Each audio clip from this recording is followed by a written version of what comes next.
অন্যদিকে আগামীকাল একদিকে মোদির সভা তাহেরপুরে, অন্যদিকে তাকিয়ে গোটা বাংলা, উত্তরবঙ্গেও তার কারণ 3 দিনের বঙ্গ সফরে আরএসএস প্রধান মোহন ভাগবত আগামীকাল আসবেন কলকাতায়। আজ উত্তরবঙ্গে কর্মসূচি, রণজিৎ প্রতিনিধি রয়েছেন উত্তরবঙ্গ থেকে। আরএসএস প্রধান, সংঘ প্রধান, উত্তরবঙ্গে কর্মসূচি, সব মিলিয়ে কি কি ছবি তোমার সামনে রণজিৎ?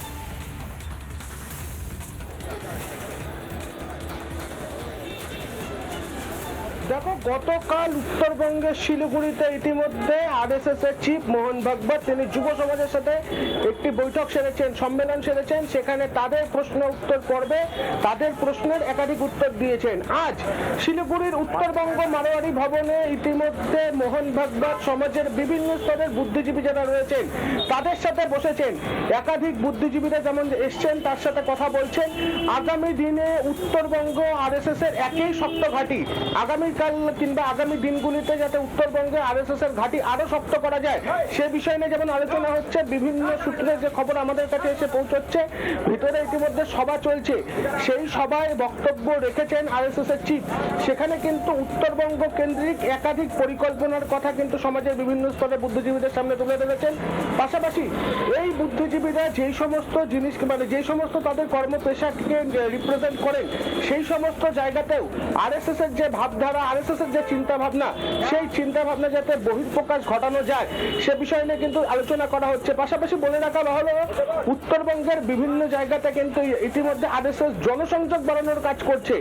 উত্তরবঙ্গের বিভিন্ন এলাকাতে, গ্রাম থেকে শহর, বিভিন্ন মফস্বল এলাকাগুলিতেও কিন্তু আরএসএস এর সংগঠন, তারা কিন্তু সংগঠন বাড়ানোর কাজ যেমন করছে, পাশাপাশি রাষ্ট্রবাদী যে চিন্তা ভাবনা, দেশব্যাপী যে চিন্তা ভাবনা, সেই চিন্তা ভাবনা কিন্তু ইতিমধ্যে তাদের মধ্যে ছড়িয়ে দেওয়া হচ্ছে। গতকাল যে যুব সম্মেলন ছিল সেই যুব সম্মেলনেও উত্তরবঙ্গ সহ সিকিমের একাধিক জায়গা থেকে যুবকেরা এসেছিলেন।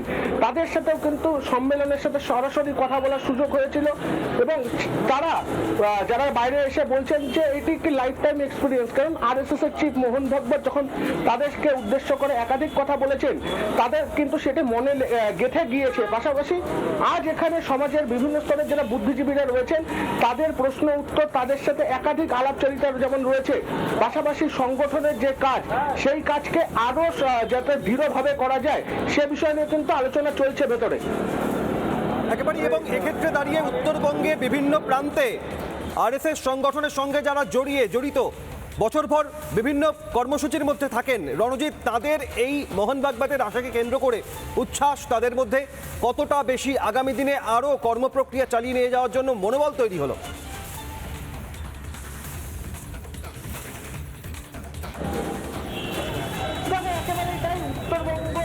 বাংলা তথা দেশের বিভিন্ন জায়গাতে আরএসএস সারা বছর ধরে কিছু না কিছু সমাজ কল্যাণমূলক কাজ করে থাকে।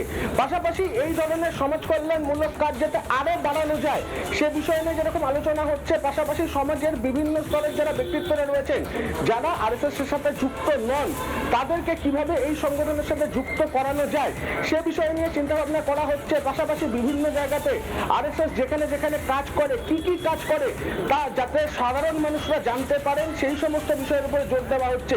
পাশাপাশি এখানে একাধিক জায়গাতে নতুন করে যারা আরএসএস এর সাথে যুক্ত হবেন তাদেরকে কি প্রক্রিয়া মেনে যুক্ত করানো হবে, পরবর্তীতে তাদের দায়িত্ব কি থাকবে সেই সমস্ত জিনিস বিশ্লেষণ করা হচ্ছে। পাশাপাশি মোহন ভাগবতকে ঘিরে ইতিমধ্যে উত্তরবঙ্গে আরএসএস এর যারা কর্মীরা রয়েছেন তাদের মধ্যে আলাদা উন্মাদনা, আলাদা উচ্ছ্বাস লক্ষ্য করা যাচ্ছে। পাশাপাশি এইভাবেই আগামী দিনে যাতে যুব সমাজ আরো বেশি করে আরএসএস এর সাথে যুক্ত হয় সেই বিষয় নিয়েও বিস্তারিত আলোচনা করা হচ্ছে ভেতরে। একেবারে রণজিৎ যেমন জানাচ্ছে, আরএসএস এর নজরে বাংলা, 3 দিনের সফরে মোহন ভাগবত আরএসএস প্রধান এবং আজ উত্তরবঙ্গের পাশাপাশি আগামীকাল কলকাতায় আসছেন মোহন ভাগবত। এবং একদিকে পাশাপাশি দুই ছবি, একদিকে নরেন্দ্র মোদী আগামীকাল নদিয়ার তাহেরপুরে তাকিয়ে গোটা বাংলা, অন্যদিকে উত্তরবঙ্গে মোহন ভাগবত। আর নরেন্দ্র মোদীর বার্তা কি থাকে নদিয়ার তাহেরপুর থেকে সেদিকে নজর যেমন থাকবে। আরএসএস বাংলাকে নজর রাখার পর কোন কোন পরিকল্পনা আগামী দিনে? নানা ধরনের কন্টেন্ট দেখার জন্য লাইক করুন, শেয়ার করুন আমাদের ফেসবুক পেজ, সাবস্ক্রাইব করুন আমাদের ইউটিউব চ্যানেল। পাশাপাশি অন্যান্য ব্রেকিং নিউজের জন্য অবশ্যই চোখ রাখুন রিপাবলিক বাংলায়।